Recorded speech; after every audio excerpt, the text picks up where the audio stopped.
We are capable, we are competent, and we have a good government support. So we look forward for 2020 event.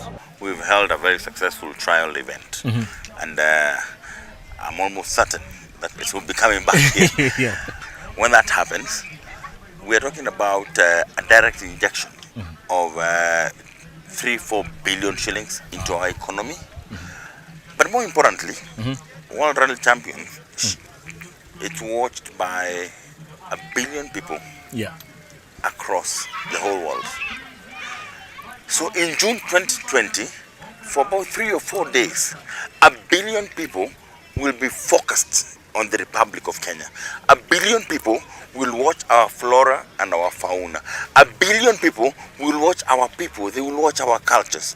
1 billion people will watch what Kenya has to offer to the world. 1 billion people shall all of a sudden realize that this is the one place that I ought to have gone. This year's rally event had 48 participants. Out of the 48, only 27 of them managed to finish.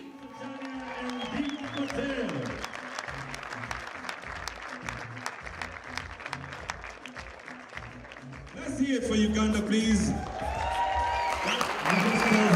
You can do anything if you can put your mind to it. Do you agree with me? As you have seen, it was a very interesting and successful event. Let's thank the Secretariat for bringing the WRC back. And of course, in other news, we did have other events going down. When we go all the way to Whistling Morans in Athi River, where we had the Motor Champ 2 Bikes event taking place. And of course, don't forget to catch the Austrian GP that took place last week. Whistling Moran was a venue for the National Superbike Race 2, and the track was set for the competitors to showcase their prowess. The weekend's venue was full of pomp and drama at the Whistling Moran's racetrack and stand. The Superbike stars hit the circuit for the final time.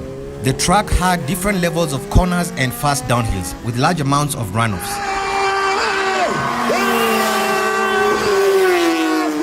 Wakili Timamu got away with the third race, immediately demonstrating the capacity to equal for the Supersport 300 categories. Sami Goodluck posted an impressive performance to finish second in the 300 categories, while the winner of the 300 category came in third. This was the most exciting and challenging race of the year. As Motorweek team, we wish them all the best in the upcoming competitions. Losing his front wing going into turn one. Bottas ahead of Hamilton. Now, no Norris, he's the checkered flag. He knows that he's the #1 in Albert Park today, and he wins it by a distance. Lewis Hamilton. Let's take a stop at the gas station. We'll be right back after the break.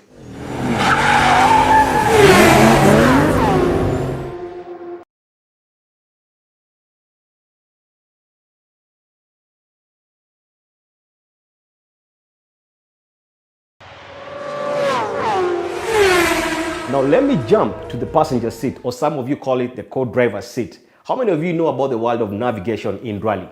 In this year's event, I got a chance to talk to James Mwangi, who is a navigator for the Subaru Impreza GC8. Let's find out what navigation is all about. 30. Late left. How are you, sir? Very good. What's your name? I'm James Mwangi. James Mwangi. What car were you driving in this race? We were in a Subaru Impreza GC8 model. How did you guys fare in this year's event? I think we've done pretty well. For a GC, and a rally is running, it is run under time. So there are times where we have to check in at control, so we have to relay the information to the driver. Meaning if you do communicate details to the driver, either too slow, then you guys lose on time. And if you do it too fast, then it could be a problem. That's right, yeah. You have to relay the information at the right time and at the right place. We have what we call pace notes. Yeah. Before the rally, we'll go around the route and we'll do recce and make notes. We're gonna come back, we will do one round when the driver is calling the notes to the co-driver, and then we'll do another pass, I call the note to the driver, and on the rally day, I'm gonna call the notes and the driver gonna commit to it. So you have to be at par.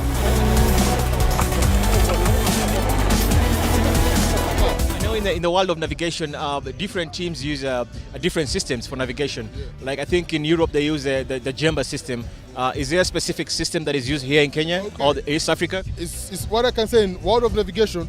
It's not about a country, it's about a driver. So different drivers would love different type of notes. We have what we call descriptive notes. It's whereby you would say a corner is medium right. The same medium right, a driver who wants a number system, another driver would call it a 3 right. Another driver would call the same corner starting with the direction and the number. So I would say a right 3. So it works all different drivers. So it's not a standard system. No, it's not a standard system. It's not a standard system. It is what the driver can absorb and what he can easily learn and use that. Yeah. Has there been a moment where maybe the driver didn't listen to you? I mean, you've done recce together, so you know he kind of knows the route, and you're reading the notes, and you know he doesn't listen. I've seen shots where there's argument in the car. I mean, there's some certain misunderstanding in the car and stuff, but you have to know that you're in that car together. You have to trust the other person. Good driver performing well must be listening and must be in sync with the co-driver. So a driver cannot just do it alone. It's impossible. Yeah. What happens when maybe you make a mistake as you're navigating? How do you bring him back to speed and get back on the? Yeah, there are certain instances or places whereby a co-driver can get lost or something, but with experience you get to avoid that. But when you're learning, coming into the co-driving world and all that, there are moments where you can't get lost and stuff. So you have to be able to have a way whereby you can pick your notes very quick and know where you are. How important is it for a navigator also to understand the technology under the bonnet, so that in case of anything, you're able to fix the car? That's right, yeah. Slowly, and as time goes, you have to learn basic mechanics, you learn about what to do if you get stopped or something. And sometimes you stop, the car switched off, you don't know what to do. You got to call back your mechanic and they're going to relay information. Do this, try this fuse, try this, and maybe you can get moving again. But to get learning slowly, and all that, yeah. But with basic mechanics and more experience, the better. Yeah. Thank you very much for joining us on the show today. All right. Yeah. Well, there you have it. I'm sure right now most of you understand a thing or two about the world of navigation. On the next part of the show, for all of you who are lovers of speed and thrill, I'm talking about the world of Formula One. We're going to be taking a look at the differences between the 2019 and the 2018 Mercedes Formula One car. There's so much that goes on into these cars, and I'm just excited to share this with you. When you look at the new car, the most obvious changes are all the ones that come from the regulations themselves, because this year has a very large change in aerodynamic regulation, much larger than normal. It was a change that was conceived around about April last year, intended to make the cars better at overtaking one another, better at following one another closely round corners, and better as a racing spectacle. The main features of that regulation change you can see in the front wing of the car. If you look at 2009, they've all had one underlying aerodynamic theme, and that has been to try to manage the wake of the front tyres. These tyres create a lot of aerodynamic chaos behind them. They generate a